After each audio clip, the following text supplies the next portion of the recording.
Hello everyone, study with পুনির চ্যানেলে তোমাদের সবাইকে ওয়েলকাম। আজকে আমি তোমাদের সঙ্গে নতুন চ্যাপ্টার নিয়ে আলোচনা করব। সেটা হলো ক্লাস ষষ্ঠ শ্রেণীর সমাজ বিচিত্রা কর্মপুস্তক বইয়ের পাঠ নং 14 স্থানীয় স্বায়ত্তশাসন ব্যবস্থা। এই পাঠটির আমি অনুশীলনী সব প্রশ্ন উত্তর তোমাদের সঙ্গে আলোচনা করব। অ্যান্ড আমার চ্যানেলে যদি তোমরা নতুন কেউ ভিজিট করে থাকো তাহলে অবশ্যই আমার চ্যানেলটাকে লাইক শেয়ার অ্যান্ড সাবস্ক্রাইব করে নেবে পরবর্তী নোটিফিকেশন পাওয়ার জন্য। তাহলে চলো আজকে আমি তোমাদের সঙ্গে এই পাঠটির অনুশীলনী আলোচনা করব এবং সাথে এক্সট্রা কোশ্চেনে তোমাদের সঙ্গে দিয়ে দেব। তাহলে অনুশীলনী 1 নম্বর দেখে নাও। 1 নম্বর হলো নিচে প্রশ্নগুলির উত্তর লেখো। ক হলো ভারতের শাসন ব্যবস্থাকে কয়টি স্তরে ভাগ করা যায়? তাহলে আনসারে বলবে যে ভারতের শাসন ব্যবস্থাকে 3টি স্তরে ভাগ করা যায়। কেন্দ্রীয় প্রশাসন সমগ্র ভারতের জন্য, রাজ্যিক প্রশাসন ভারতের রাজ্যের সংখ্যা অনুসারে এবং স্থানীয় প্রশাসন ভারতের একটি রাজ্যের অন্তর্গত জেলা, শহর ও গ্রাম অনুসারে। খ নম্বর কোশ্চেন হলো যে স্থানীয় স্বায়ত্ত শাসন মানে কি? আনসারে বলবে প্রতিটি স্থানেরই অঞ্চল ভিত্তিক কিছু কিছু নিজস্ব সমস্যা থাকে। এই সমস্যাগুলো স্থায়ীভাবে সমাধান করার জন্য যে বিশেষ ধরনের শাসন ব্যবস্থা থাকে তাকে স্থানীয় স্বায়ত্তশাসন বলে।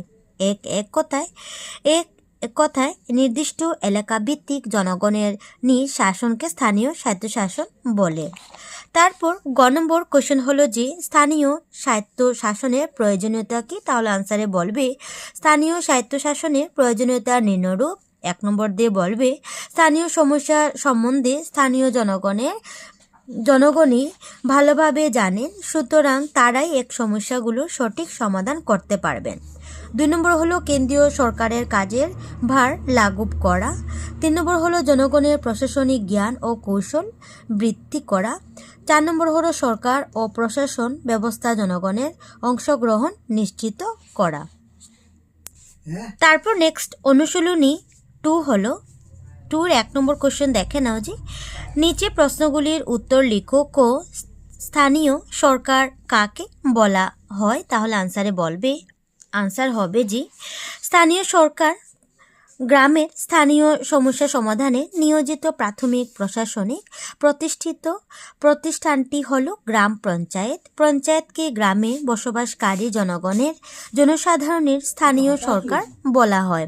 ভারতের স্থানীয় সরকার হলো রাজ্য স্তরের সর্বনিম্ন প্রশাসনিক স্থানীয় প্রতিষ্ঠান।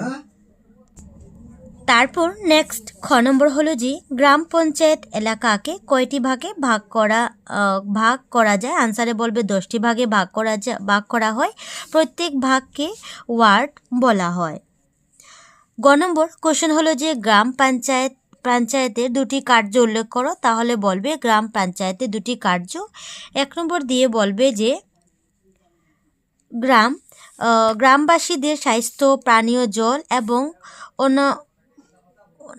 অনাময় ব্যবস্থা সুনিশ্চিত করা।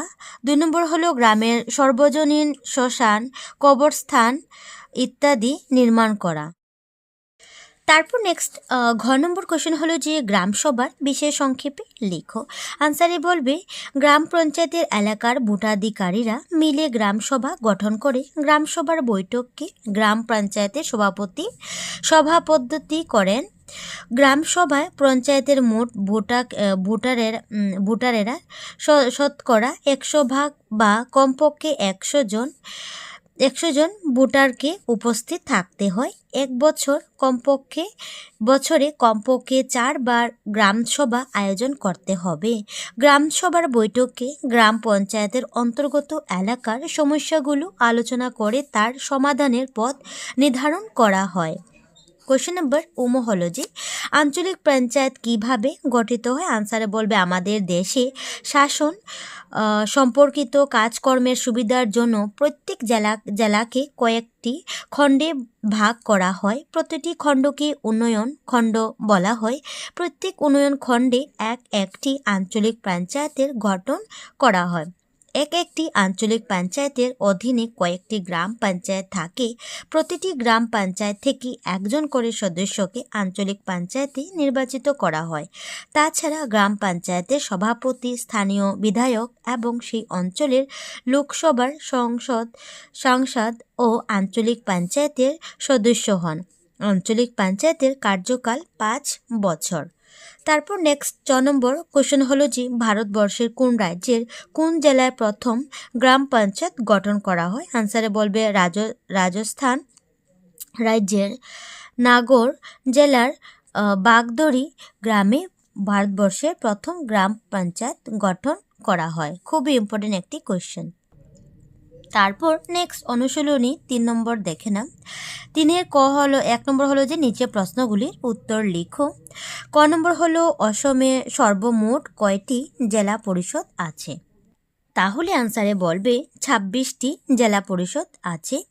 খ নম্বর হলো গ্রাম পঞ্চায়েত গ্রামাঞ্চলের স্থানীয় স্বায়ত্তশাসনের আয়ের উৎসগুলি কী কী? আনসারে বলবে গ্রামাঞ্চলের স্থানীয় স্বায়ত্তশাসনের আয়ের উৎস হলো 1 নম্বর দিয়ে বলবে যে হাট বাজার থেকে সংগ্রহ করা কর, রাজস্ব, জরিমানা ইত্যাদি। 2 নম্বর হলো কেন্দ্র ও রাজ্য সরকার থেকে প্রাপ্ত অনুদান। 3 নম্বর হলো স্থানীয় সংসদ ও বিধায়কদের প্রদত্ত অনুদান ইত্যাদি। কোশ্চেন নম্বর গ হলো যে একটি জেলা পরিষদের কার্যকাল কত বছর? আনসারে বলবে 5 বছর। গ নম্বর কোশ্চেন হলো নগর অঞ্চলে কি কি স্বায়ত্তশাসন ব্যবস্থা দেখা যায়? আনসারে বলবে নগরাঞ্চলে স্বায়ত্তশাসন ব্যবস্থা দেখা যায়। মহানগর পর্যায়ে পৌর নিগম, উদাহরণ গুয়াহাটি পৌর নিগম। মাঝারি নগর পর্যায়ে পৌরসভা, উদাহরণ শ্রীভূমি পৌরসভা। শহর বা ছোট নগরে নগর সমিতি, উদাহরণ স্বরূপতার নগর সমিতি। 9 নম্বর কোশ্চেন হলো যে ওয়ার্ড বলতে কি বুঝো? আনসারে বলবে জনসংখ্যার অনুপাতে নগরগুলোকে কয়েকটি এলাকায় ভাগ করা হয়, প্রতিটি ভাগকে ওয়ার্ড বলে। তারপর কোশ্চেন নাম্বার 2 দেখে নাও। একটি অঞ্চলকে নগরে পরিণতি হতে হলে অঞ্চলটির কি কি বৈশিষ্ট্য থাকা প্রয়োজন? আনসারে বলবে ভারতের পরিসংখ্যা বিভাগের তথা অনুযায়ী একটি অঞ্চলকে নগর পরিণতি হতে হলে সেই অঞ্চলের জনসংখ্যা কমপক্ষে 5,000 এবং জনসংখ্যা ঘনত্ব প্রতি বর্গ কিলোমিটার 400 জন হতে হবে। সেই অঞ্চলের জনসংখ্যা 75% মানুষকে কৃষিকর্মের বাইরে অন্য পেশার সঙ্গে যুক্ত থাকতে হবে। কোশ্চেন নাম্বার 3 নম্বর দেখে নাও যে নগর অঞ্চলের স্থানীয় স্বায়ত্ত শাসন ব্যবস্থার স্তরগুলির গঠন প্রণালী বর্ণনা করো। তাহলে আনসারে বলবে নগর অঞ্চলের স্থানীয় শাসন ব্যবস্থা স্তরগুলি হল মহানগর পর্যায়ে পৌর নিগম, মাঝারি নগরের পৌরসভা এবং শহর বা ছোট নগরে নগর সমিতি। গঠন প্রণালী সাধারণত পৌর নিগম, পৌরসভা, নগর সমিতি ইত্যাদি স্থানীয় মানুষের প্রত্যক্ষ ভোটের মাধ্যমে গঠন করা হয়। জনসংখ্যার অনুপাতে নগরগুলোকে কয়েকটি ওয়ার্ডে ভাগ করা হয়। এ ধরনের ওয়ার্ডে নির্বাচিত সদস্যদের ক্ষেত্রেও আবার মহিলা, অনুসূচিত জাতি, উপজাতি লোকদের জন্য শাসন সংরক্ষিত থাকে। ওয়ার্ডের অন্তর্গত এলাকা ভোটারেরা ভোট দিয়ে এই সদস্যদের নির্বাচিত করেন। নগর সমিতির প্রধানকে সভাপতি, পৌরসভার প্রধানকে পৌরপতি এবং পৌর নিগমের প্রধানকে মেয়র বলা হয়। নগর সমিতির সদস্যরা নিজেদের মধ্য থেকে সভাপতি, পৌরসভার সদস্যরা তাদের মধ্য থেকে একজনকে পৌরপতি এবং পৌর নিগমের সদস্যরা তাদের মধ্য থেকে একজনকে মেয়র নির্বাচিত করেন। নগর অঞ্চলের স্থানীয় স্বায়ত্তশাসন ব্যবস্থা গঠন প্রণালী ধরন হল। নগর অঞ্চলের স্থানীয় শাসন ব্যবস্থা গঠন প্রণালী নিম্ন। তাহলে তারপর দেওয়া আছে যে প্রতিষ্ঠান, সদস্যের সংখ্যা, প্রধান, সদস্যের নাম, কার্যকাল। তাহলে নগর সমিতি সদস্য সংখ্যা হয়ে যাবে 7 থেকে 20 জন।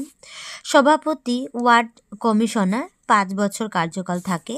পৌরসভা 10 জন থেকে 30 জনের মধ্যে থাকবে। পৌরপতি থাকবে। কমিশনার 5 বছর কার্যকাল থাকবে। পৌর নিগম 60 জন সর্বাধিক, মেয়র প্রধান হবে মেয়র, কাউন্সিলর 5 বছর কার্যকাল থাকবে। তারপর নেক্সট 4 নম্বর কোয়েশ্চেন হলো যে নগর অঞ্চলে স্থানীয় শাসন ব্যবস্থার কাজকর্মে উল্লেখ করো। কাজকর্ম উল্লেখ করো, তাহলে আনসারে বলবে যে একটি নগরের উন্নয়ন সমাধানের জন্য নগর সমিতি, পৌরসভা এবং পৌর নিগম বিভিন্ন ধরনের জনকল্যাণমূলক কাজকর্ম সম্পাদন করে। তার মধ্যে কয়েকটি হলো, 1 নম্বর দিয়ে বলতে পারো হাট বাজার নির্মাণ ও রক্ষণাবেক্ষণ, বৃত্তিমূলক প্রশিক্ষণের ব্যবস্থা, বিশুদ্ধ পানীয় জল ও স্বাস্থ্যসেবার সুনিশ্চিতকরণ, তারপর সর্বজনীন গ্রন্থাগার, কলা সংস্কৃতি কেন্দ্র ইত্যাদি স্থাপন, শ্মশান, কবরস্থান ইত্যাদি নির্মাণ, উদ্যান, খেলার মাঠ, প্রমোদ গৃহ নির্মাণ, অনাথ শিশুদের আশ্রয় গৃহ স্থাপন ও রক্ষণাবেক্ষণ, গাড়ি, মোটর রিক্সা, ই-রিক্সা, অটোরিক্সা ইত্যাদি রাখার ব্যবস্থা করা, রাস্তাঘাটে নানাকরণ রাস্তাঘাটের আলোর ব্যবস্থা, প্রাকৃতিক দুর্যোগ বা জরুরিকালীন অবস্থার প্রয়োজনীয় সহযোগিতা প্রদান, নগরী নালা নর্দমা, রাস্তাঘাট, প্রস্রাবগার, শৌচালয় ইত্যাদি নির্মাণ, দরিদ্র লোকদের স্বাবলম্বী করার জন্য আর্থিক সহায়তার প্রদান ও আত্মসহায়ক দল গঠন। তারপর নেক্সট অনুশীলনী 4 নম্বর হলো যে 4-এর দেখে নাও কয়টি কোয়েশ্চেন হলো, নিচের প্রশ্নগুলির উত্তর লিখো। 1 নম্বর হলো ভারতীয় সংবিধানের কোন অনুসূচির কত সংখ্যক অনুচ্ছেদের ভিত্তিতে স্বায়ত্তশাসিত জেলা পরিষদ গঠন করা হয়েছে। তাহলে তুমি আনসারে লিখবে যে ভারতীয় সংবিধানের 6ষ্ঠ অনুসূচির অনুচ্ছেদ 24 নং 2 এবং 275(1) এর ভিত্তিতে স্বায়ত্তশাসিত জেলার পরিষদ গঠন করা হয়েছে। তারপর কোশ্চেন নাম্বার 2 হলো যে BTR এর সম্পূর্ণ রূপ। আনসারে বলবে বড়োল্যান্ড টেরিটোরিয়াল রিজন, বলে দেবে এটার ফুল ফর্ম। অসমে কোশ্চেন নাম্বার 3 হলো যে অসমে মোট কয়টি স্বায়ত্তশাসিত পরিষদ আছে। আনসারে বলবে 6টি। রাভা হাং স্বায়ত্তশাসিত পরিষদ, মিসিং স্বায়ত্তশাসিত পরিষদ, তিওয়া স্বায়ত্তশাসিত পরিষদ, দেউরি স্বায়ত্তশাসিত পরিষদ, ঠেঙ্গাল কছারি স্বায়ত্তশাসিত পরিষদ, সোনোয়াল কছারি স্বায়ত্তশাসিত পরিষদ এবং 2টি স্বায়ত্তশাসিত জেলা পরিষদ এবং কার্বি আংলং স্বায়ত্তশাসিত জেলা পরিষদ, ডিমা হাসাও স্বায়ত্তশাসিত জেলা পরিষদ, মোট 8টি পরিষদ। তারপর নেক্সট 4 নম্বর কোশ্চেন হলো যে অসমে কোন কোন জেলায় পঞ্চায়েত ব্যবস্থা নেই। আনসারে বলবে কার্বি আংলং, পশ্চিম কার্বি আংলং, ডিমা হাসাও, বড়োল্যান্ড টেরিটোরিয়াল রিজন, এর জেলাগুলোতে পঞ্চায়েতের ব্যবস্থা নেই। অনুশীলনী প্রশ্নোত্তরগুলি এখানেই শেষ করলাম। তারপরে এখানে কিছু এক্সট্রা কোয়েশ্চেন আমি তোমাদের সঙ্গে এখন আলোচনা করব। তাহলে দেখতে পাচ্ছ বইয়ের মধ্যে দেওয়া আছে ধারণা, চিত্র, কনসেপ্ট ম্যাপ। এখানে স্থানীয় স্বায়ত্তশাসন দেওয়া আছে, টেবিল দেওয়া আছে। তারপর গ্রামাঞ্চলে স্থানীয় স্বায়ত্তশাসন হবে এবং নগরাঞ্চলে স্থানীয় স্বায়ত্তশাসন হবে। খুব গুরুত্বপূর্ণ, টেবিলটা লক্ষ্য করবে এবং এখান থেকে শর্ট কোয়েশ্চেনও খুব বেশি আসতে পারে পরীক্ষাতে। তারপর দেখতে পাচ্ছ গ্রামাঞ্চলে স্থানীয় স্বায়ত্তশাসনের মধ্যে কি কি পড়ে, তাহলে গ্রাম পঞ্চায়েত পড়বে, আঞ্চলিক পঞ্চায়েত, জেলা পরিষদ। নগরাঞ্চলের স্থানীয় স্বায়ত্তশাসন পড়বে নগর সমিতি, পৌরসভা, পৌর নিগম। তারপর দেখতে পাচ্ছি এখানে স্থানীয় স্বায়ত্তশাসনের সঙ্গে জড়িত কয়েকটি তাৎপর্যপূর্ণ বছর হয়ে যাবে যে 1912 হয়ে যাবে স্থানীয় স্বায়ত্তশাসিত পরিষদ গঠন করা হয়। শর্ট কোয়েশ্চেন, খুব ইম্পর্ট্যান্ট কোয়েশ্চেনগুলি এখানে আছে। 1959 প্রথম গ্রাম পঞ্চায়েত স্থাপন করা হয়। এখান থেকে শর্ট কোয়েশ্চেন আবার আসতে পারে। তারপর 1993 পঞ্চায়েত রাজ ব্যবস্থা কার্যকারী করা হয়। 1994 সালে গ্রামাঞ্চলের তিন স্তরের স্বায়ত্তশাসনের ব্যবস্থা করা হয়। 2003 BTC গঠন করা হয়। বিটিসি ফুল ফর্ম একটু আগে আমি বলে দিচ্ছি, সেটা তোমরা পড়ে নেবে, খুবই ইম্পর্টেন্ট। এবং 2020 বিটিএডিকে বিটিআর হিসাবে ঘোষণা করা হয়। তো এগুলি তুমি খুবই ইম্পর্টেন্ট সনগুলি তোমরা মনে রাখবে, এবং কোন সনে কি হয়েছিল সেটা তোমরা খুবই লক্ষ্য করবে, শর্ট কোয়েশ্চেন আসবে। তাহলে আরও কিছু এক্সট্রা কোয়েশ্চেন দেখে নাও যে কোন শব্দ থেকে পঞ্চায়েত শব্দটি উৎপত্তি হয়েছে বলে ধারণা করা হয়। তাহলে বলবে পঞ্চ, পঞ্চ অর্থ 5, ঠিক আছে। নাম্বার 2 হলো গ্রাম পঞ্চায়েতের প্রধানকে কি বলা হয়। তাহলে বলবে সভাপতি। পৌরসভা প্রধানকে কি বলা হয়। আনসার বলে পৌরপতি। কত সংখ্যক সংবিধান সংশোধনী আইনের মাধ্যমে ভারতের প্রথম কয়টি রাজ্য পঞ্চায়েতি রাজ ব্যবস্থা প্রচলন হয়। তাহলে বলবে 73 নং সংবিধান সংশোধনীর মাধ্যমে। কোন সালে অসম সরকারের পঞ্চায়েত রাজ আইন অনুযায়ী গ্রামাঞ্চলের ত্রিস্তরীয় স্বায়ত্তশাসন ব্যবস্থা গড়ে তোলা হয়েছে। আনসারে বলবে 1994 সালে। তারপর নেক্সট হলো যে আঞ্চলিক পঞ্চায়েতের কার্যকাল কত। আনসার বলবে 5 বছর। নগর সমিতির সদস্য সংখ্যা কত হতে পারে, কতজন। তাহলে বলবে 7 থেকে 20 জন। পৌরসভার কার্যকাল কত। আনসার বলবে 5 বছর। নগর অঞ্চলের স্বায়ত্ত প্রতিষ্ঠান কয় ধরনের। আনসার বলবে 3 ধরনের। কোন সালে বিটিএডিকে বিটিআর হিসেবে ঘোষণা করা হয়েছে। তাহলে বলবে 2020 সালে। তারপর আরও কিছু সংক্ষিপ্ত, যেটা 2-3 মার্কের আসতে পারে, দেখতে পাচ্ছি এখানে দেওয়া আছে। তাহলে দেখে নাও, অসমে কোন 3টি পার্বত্য জেলাতে পঞ্চায়েত ব্যবস্থা প্রচলন নেই। আনসার বলবে কার্বি আংলং, পশ্চিম কার্বি আংলং এবং ডিমা হাসাও জেলায়। বড় উপজাতির অধ্যুষিত 4টি জেলার নাম লিখো। আনসারে বলবে কোকরাঝাড়, চিরাং, বাক্সা এবং